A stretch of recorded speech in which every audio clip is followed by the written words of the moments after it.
So, how is your sexual violence IQ? Do you know the historical context of the emergence of rape crisis centers and women's shelters in the 1970s in Canada and the USA?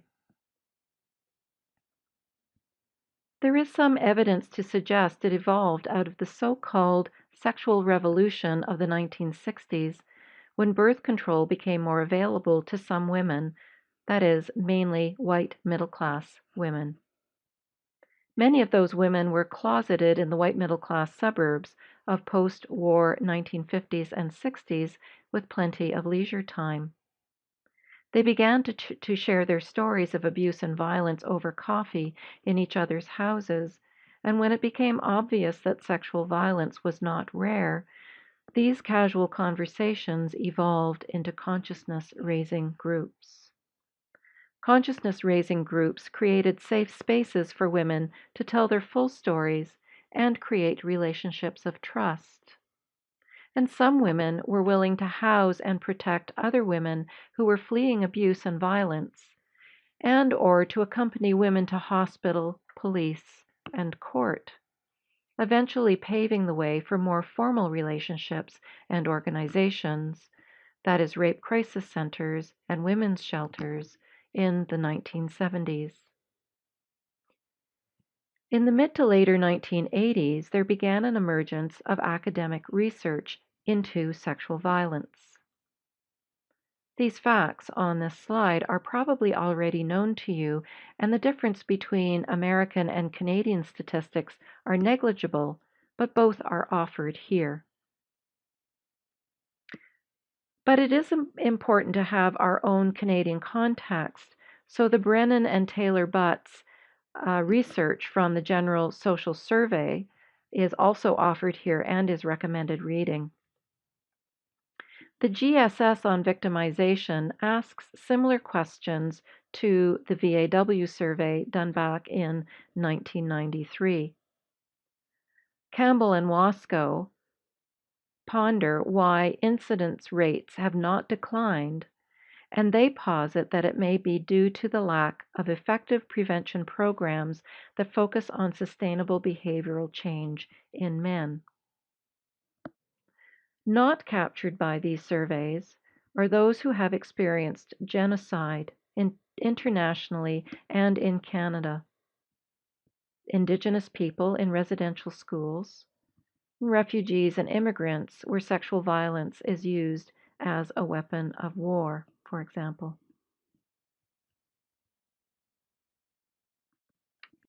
Kathy Davis defines intersectionality as the interaction of multiple identities and experiences of exclusion and subordination.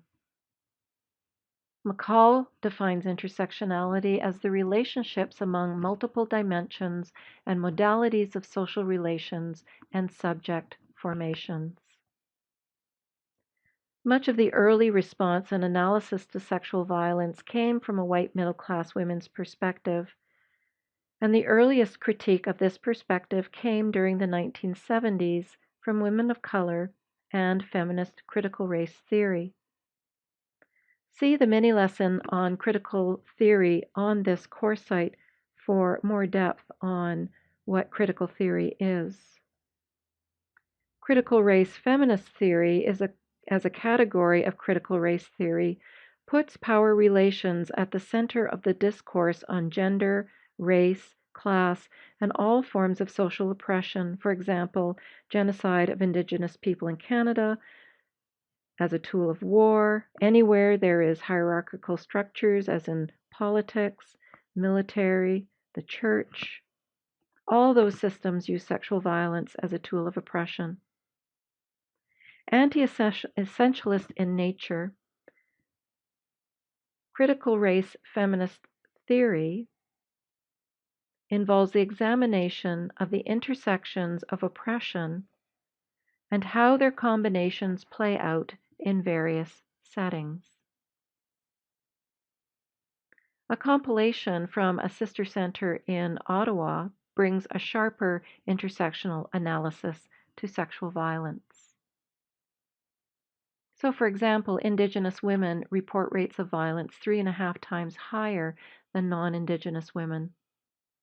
84% of homeless Indigenous girls have been sexually abused. 49% of homeless women experience child sexual abuse.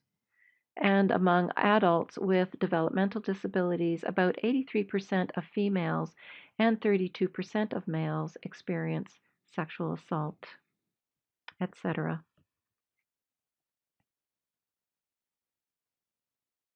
And so, a few words and some statistics on male victims of sexual violence.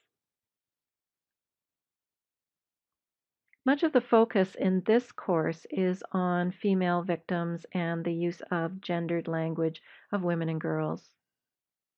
We know that the majority of reported sexual assaults involve male perpetrated assaults on female victims, and so we default to the gendered language of men and women.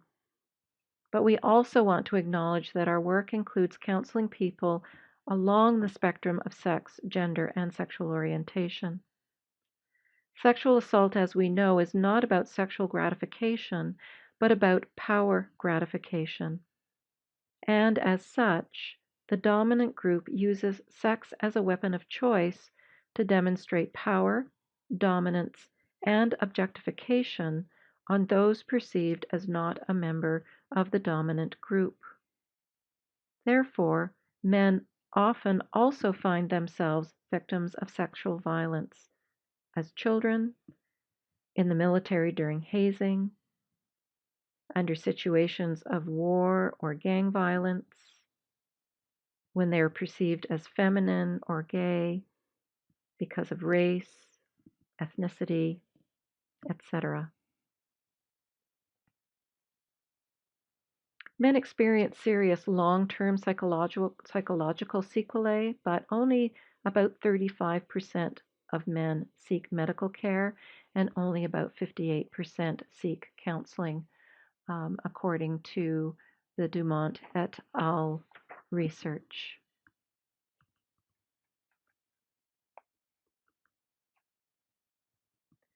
As we move through the course over these coming weeks, we will be referring back to context repeatedly when forming and supporting the relationship we have with the individuals we work with who have experienced sexual violence. We work within our own context of organizational and personal worldviews and approaches, and often those become habituated in our thinking, so that it becomes challenging to see those habits and how they drive our behaviors, including our well-meaning interventions. So there will be consistent reminders about praxis. And praxis, as defined by Paulo Freire, is reflection and action directed at the structures to be transformed. So we will be reflecting on how those frameworks can not only limit but potentially cause harm, further oppress through objectification, through essentialism, for example, in our relationships with survivors, and to remember that our task individually and collectively is also to deconstruct and transform those social attitudes and institutional structures that oppress and that we sometimes refer to as the traumagenic environment.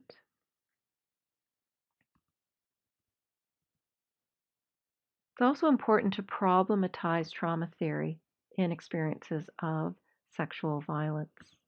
So, Mary Gilfus suggests that an epistemological shift or changing our framework for thinking about sexual violence from the current trend towards trauma theory to a survivor centered approach is needed in order for us to have a more socially contextualized, culturally inclusive, and strengths oriented understanding of the social distribution of traumatic injury.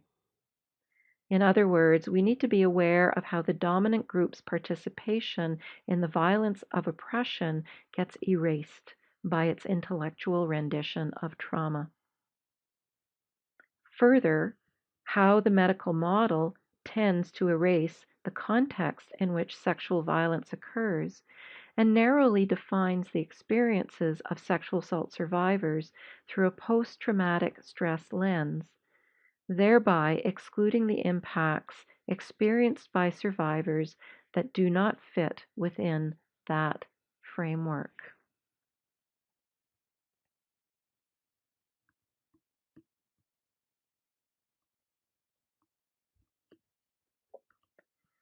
In her review of the literature that included Gilfus' work, Sharon Wasco offered these key points about the limitations of a trauma response model and applications of post-traumatic stress to characterize the experience of women who are raped, to use Wasco's language.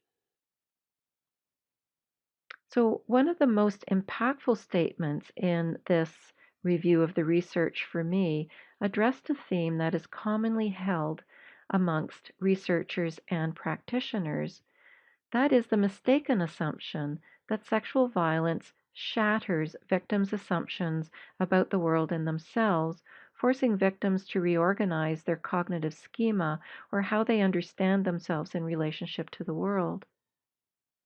For some, who come from a reality where oppression, violence, neglect, etc., may be the norm, their experience of sexual violence may be a further confirmation of the fact that they do not have sexual control over their bodies. Therefore, the pattern of recovery may be more intricate and complex than a single modality or theory can encompass.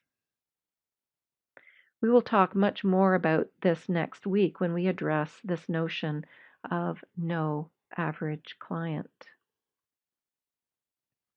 Feel free to pause the video and read the key points of Wasco's review of the research.